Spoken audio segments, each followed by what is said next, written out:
வல்ல மீட்பராம் இயேசு கிறிஸ்துவின் இனிதான நாமத்தில் வாழ்த்துகள். அப்பொழுது யாத்ராகமம் 14 அதிகாரத்தை மையமாக கொண்ட ஆவிக்குரிய செய்தி.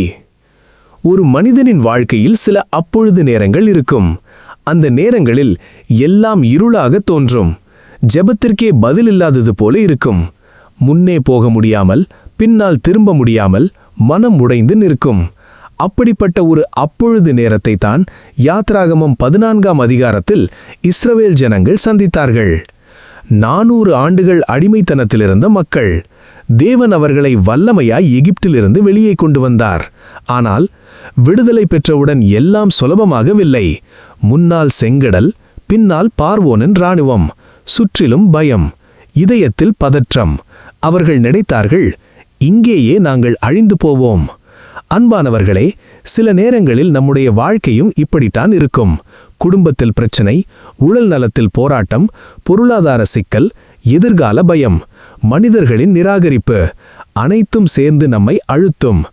அப்பொழுது நாம் கேட்போம், தேவனே, நீர் எங்கே? ஆனால் மனிதன் பயப்படும் அப்பொழுதுதான் தேவன் செயல்படும் நேரம்.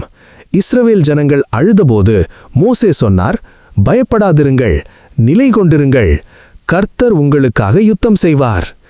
எவ்வளவு ஆறுதலான வார்த்தை! தேவன் சொல்லவில்லை, உன் பலத்தால் ஜெயி. அவர் சொன்னார், நான் யுத்தம் செய்கிறேன். இன்று இந்த வார்த்தை உனக்காகவும் இருக்கிறது.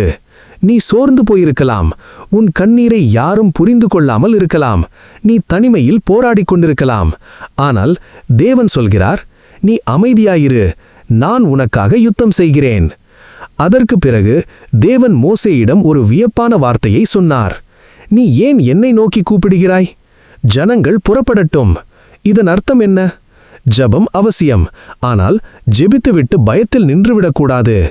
தேவன் எதிர்பார்ப்பது விசுவாசமான நடை, துணிவான முடிவு, முன்னேறும் இதயம். அவர்கள் முன்னே நடந்தார்கள். அப்பொழுது கடல் பிளந்தது. அந்த இரவு காற்று பலமாக வீசியது. தண்ணீர் இரண்டாக நின்றது. கடலுக்குள் பாதை உருவானது. இயற்கைக்கு அப்பாற்பட்ட அற்புதம் நடந்தது. கவனியுங்கள், தேவன் முதலில் கடலை பிளக்கவில்லை. அவர்கள் முன்னேறியபோது கடல் பிளந்தது. இன்று பலர் கடல் பிளந்த பிறகுதான் நடக்க விரும்புகிறார்கள். ஆனால் விசுவாசம் என்ன சொல்கிறது தெரியுமா? முன்னே நட, அப்பொழுது பாதை திறக்கும். அன்பானவர்களே, உன் வாழ்க்கையிலும் இன்று ஒரு செங்கடல் இருக்கலாம். இது முடியாது என்று சொல்லும் சூழ்நிலை இருக்கலாம். இனி நம்பிக்கை இல்லை என்று தோன்றலாம். எல்லா கதவுகளும் மூடப்பட்டிருக்கலாம். ஆனால் தேவன் வழியில்லாத இடத்தில் வழி செய்கிறவர். மக்கள் கடலை கடந்து சென்றார்கள். ஆனால் பார்வோனும் அவன் சேனையும் அதே பாதையில் வந்தார்கள். அப்பொழுது தேவன் தண்ணீரை மீண்டும் சேர்த்தார். எதிரி முழுவதும் அழிந்தான். இஸ்ரவேல் மக்கள் பார்த்தார்கள், நம்மை துரத்திய சக்தி இப்போது இல்லை. இன்று உன்னை துரத்தும் சில காரியங்கள் இருக்கலாம். பழைய பாவங்கள், தோல்வியின் நினைவுகள், மன அழுத்தம், பயம், மனிதர்களின் வார்த்தைகள், சாத்தானின் தாக்குதல். ஆனால் அப்பொழுது தேவன் அவைகளுக்கு முடிவு வைப்பார். இந்த சம்பவத்திற்கு பிறகு பயம் விசுவாசமாக மாறியது. அழுகை துதியாய் மாறியது. அடிமைகள் சாட்சிகளாய் மாறினார்கள்.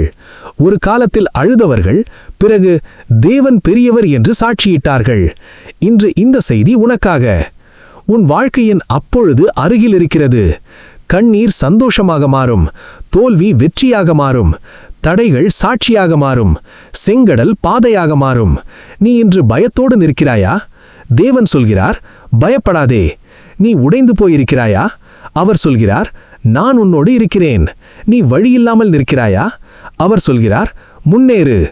ஏனெனில் அப்பொழுது தேவன் செயல்படுவார். கர்த்தர் உங்களுக்காக யுத்தம் செய்வார். நீங்கள் அமைதியாயிருங்கள்.